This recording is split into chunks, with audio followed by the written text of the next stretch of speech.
Here we have a new 2026 Chevrolet Equinox EV. This one comes in the LT1 trim level. Galaxy Gray Metallic is the paint, and we have black cloth interior. We get an 85 kilowatt hour battery, giving us up to 319 miles on a full charge. Front mounted electric motor. As we come around to the front end here, we do get our LED headlamps along with the LED daytime running lights. I'm sorry for the wind noise in advance, but I really like the sleekness of the front fascia here. It's just a good looking vehicle, especially in this Galaxy Gray Metallic. It's one of my favorite colors on the Equinox EV. Over here to these wheels, these are gonna be 19-inch aluminum. I like the design there. It has an aero kind of feel to it, but it still looks like a real wheel. It doesn't look like it has plastic covers on it. You get passive keyless entry on the front, power door lock controls. We have express down on all 4 doors for the windows, power mirror controls, and we get standard blind spot monitors there. Bottle holders.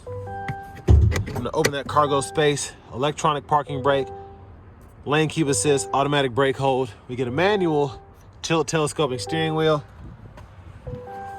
And there's our manual driver's seat. That's gonna be 6-way.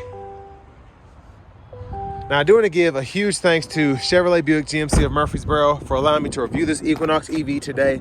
I'll leave a link below in the description. If you're looking to find the best price on one of these closer to home, click that second link down below. It takes just a minute to fill out your information, and I'll make sure the local dealers are fighting to get you the best price on this or whatever new vehicle you might be interested in. But I just showed you the charge port, 150 kilowatt DC fast charge speed. It's the max capability there. $36,495 is the sticker price. And there's all the info there. Now I have the front seat adjusted for someone of my size, being 6'3" with longer legs. So we're gonna take a look at the space sitting behind myself in the back seat here. So pretty good space, great space, I think, honestly. Seat back pockets on the passenger seat. And then we have the rear AC vents, 2 USB-C charge ports, have a little storage pocket down below. It actually goes far. It's just a little skinny. But there's a look at the front from back here. We do get LED reading lights throughout. This middle seat does fold down, and we get bottle holders there. Grab handle, you can hang a shirt there if you need to. And then for the child locks, lock, unlock there. As we go around to the back, there's a look at the tail lights.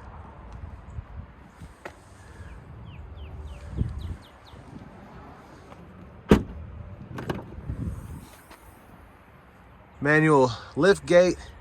And then we have the top tethers for the car seats integrated on the back of the seats themselves. Tire inflator kit there, charger. And then we have a little side pocket here and a 12 volt right over there.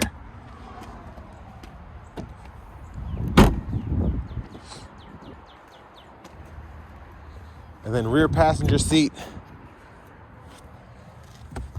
Lower latch anchors are down there behind covers, and then you can fold this flat by pushing in here on either side, and then pretty easy to pop it back into place. Just watch for that seat belt.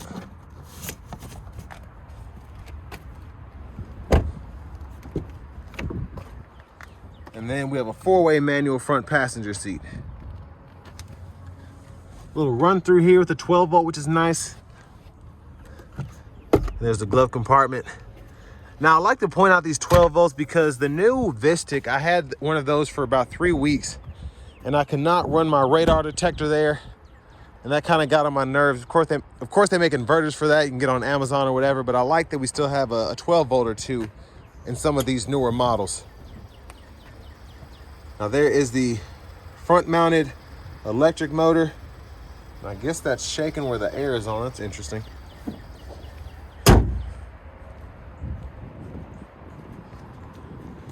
Before we hop in, I'm going to show off the blinkers.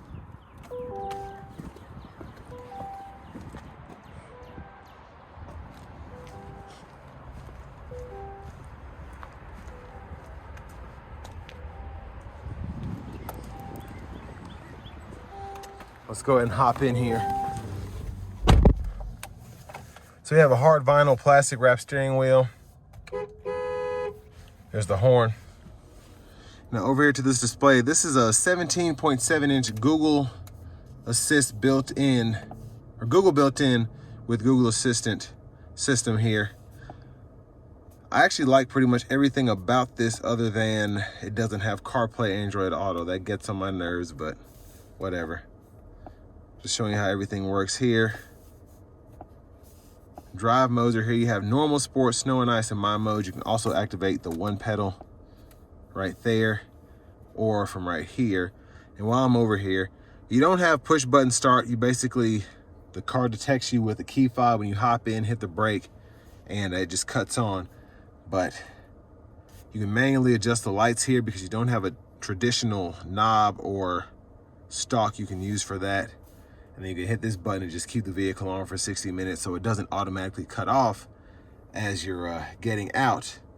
And then if for whatever reason you want to turn the vehicle off while you're in it, you just hit that button right over there and hit vehicle off. And you have a power kind of soft touch button here. So whenever I'm doing the reviews here, I like to grab there, and that always ends up happening, which is just kind of funny. Now, charging, go over here. You can go through all of those settings if you so choose. Cameras here. So there's the backup camera, that's all you get. Settings are here. Vehicle settings include rear seat reminder, teen driver, and buckle to drive. So you can fool with those. And then if you go down to your system settings here, you can change your language as well as your units of measurement from US to metric. But AM, FM, XM radio, Bluetooth. You have a USB drive as well if you want to play directly from a plugged-in device. And then you have the Google Maps there. I love, love, love Google Maps, and I can say this because, again, I had a Vistic for 3 weeks that had the Google built-in.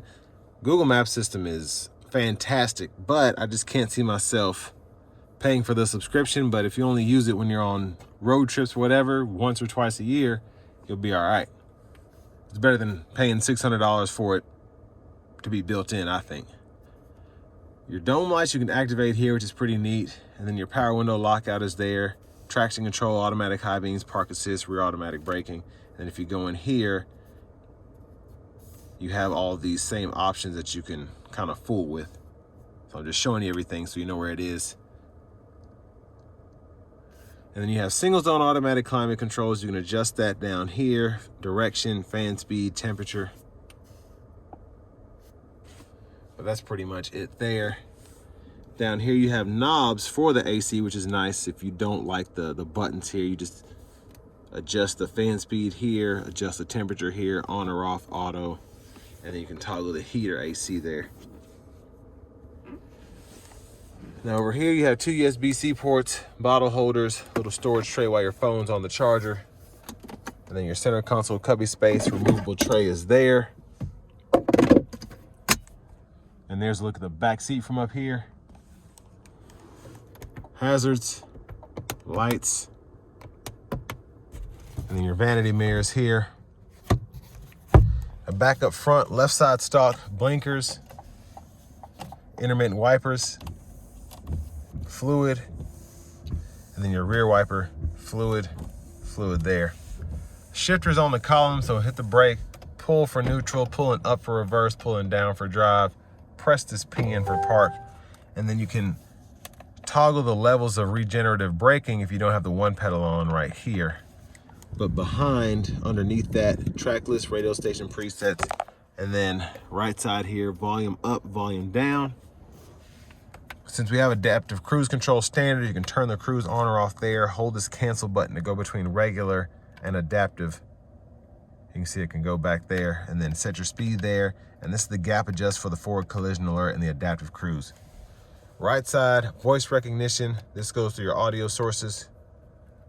And then you can use this as a check mark when applicable. And then you have mute button here, Bluetooth by toggling up, and then you just press this. You have different gauge faces you can go through as well.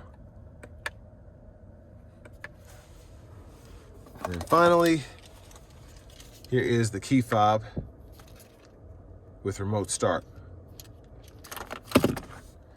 But next, let's go ahead and take this 2026 Chevy Equinox EV LT1 out on the road for a test drive. So starting the test drive in this Equinox EV, you have the front-mounted electric motor, and you get 319 miles on a full charge here. This isn't gonna win many races, but it is relatively quick because it is an EV.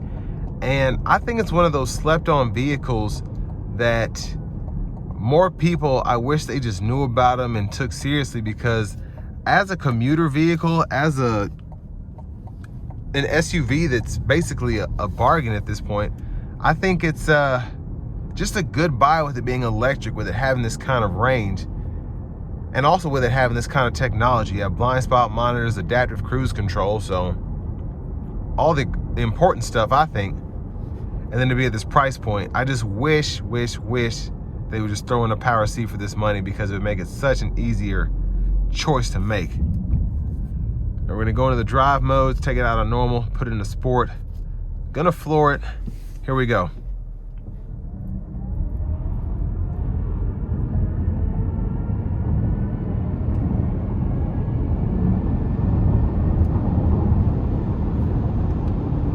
So I think very good acceleration for again, a front-mounted EV, or front motor-mounted EV. It's just really quick, not overly fast or anything, but I mean, it's what you need if you're trying to save as much money as possible, especially with these gas prices getting close to $3.50, and that's here in Tennessee. But I want to give a huge thanks to Chevrolet Buick GMC of Murfreesboro for allowing me to review this Equinox EV today. I'll leave a link below in the description. If you're looking to find the best price on one of these closer to home, click that second link down below. It takes just a minute to fill out your information, and I'll make sure the local dealers are fighting to get you the best price on this or whatever new vehicle you might be interested in. But this ride quality is fantastic, again, for this to be an EV. Sound acoustics in here pretty good. Can barely hear the tires. And I mean, it's pretty nice just in terms of how it drives in general. It just feels good. If you're coming from a gas-powered Equinox, I think you'll be surprised with how much you're gonna like how this drives in general.